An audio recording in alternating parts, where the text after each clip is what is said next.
अध्याय 7 श्लोक 22 भागवत गीता। सतया श्रद्धया युक्तस्तस्याराधनमीहते लभते च ततः कामान् पयेव विहितान् हितान्। अनुवाद।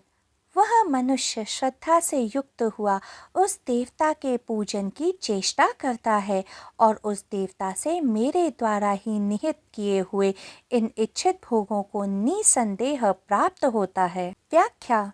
अब योगेश्वर श्री कृष्ण अर्जुन से कह रहे थे, जो मनुष्य अन देवताओं को अपनी किसी कामना किसी वासना पूरा करने के लिए पूजते हैं, मैं उसी देवता में उनकी श्रद्धा को स्थित करता हूँ। अब आप सोच रहे होंगे कि भला श्री कृष्ण ऐसा क्यों करेंगे। वह इसलिए क्योंकि उन्हें ज्ञात है कि यदि मनुष्य की वासना कामना पूरी भी हो जाए तो उसे यह ज्ञात होगा कि उसने अंततः कुछ भी नहीं पाया।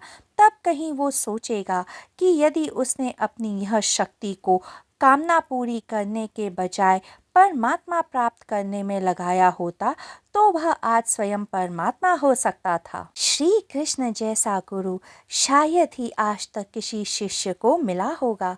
बड़ा भाग्यशाली था अर्जुन, क्योंकि एक द्वार को बंद होता देख श्री कृष्ण अर्जुन के लिए दूसरा द्वार खोल देते हैं। श्री कृष्ण कहते हैं मनुष्य गलत है और जब तक उसे परमात्मा ना प्राप्त हो वह गलत ही रहेगा। श्री कृष्ण अर्जुन को सही मार्ग दिखाने को अति आतुर हैं ताकि वह गलत मार्ग पर चलना छोड़ दे, किंतु वे जानते थे कि यदि वे अर्जुन को गलत मार्ग को छोड़ने को कहेंगे तो वह गलत मार्ग तो छोड़ देगा, किंतु इसकी बहुत कम संभावना है कि अर्जुन सही मार्ग पर निकले और इस बात की भी संभावना है कि वह श्री कृष्ण की बात सुनने के बाद भी गलत मार्ग को ना छोड़ें, यद्यपि ज़्यादा कसकर पकड़ लें, तथा इस बात की भी संभावना है कि अर्जुन गलत मार्ग को छोड़ दे किंतु सही मार्ग भी ना पकड़े और त्रिशंकु की तरह अधर में लटक जाए। इसलिए यह भली भांति जानते हुए कि देवताओं की शरण में अपनी कामना अपनी वासना को पूरा करने में लगे हुए मनुष्य गलत हैं, उसकी परम की खोज अभी प्रारंभ भी नहीं हुई है।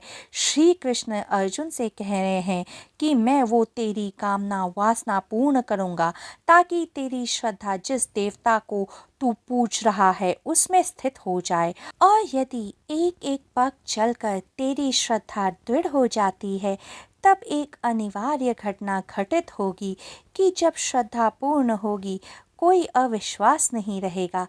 तब ऐसी श्रद्धा के कारण तेरी परम की यात्रा प्रारंभ होगी।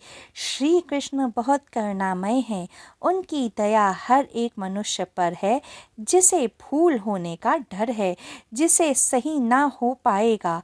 वह कहते हैं मैं तुम्हारी भूल चूक गलती भी माफ़ कर दूंगा।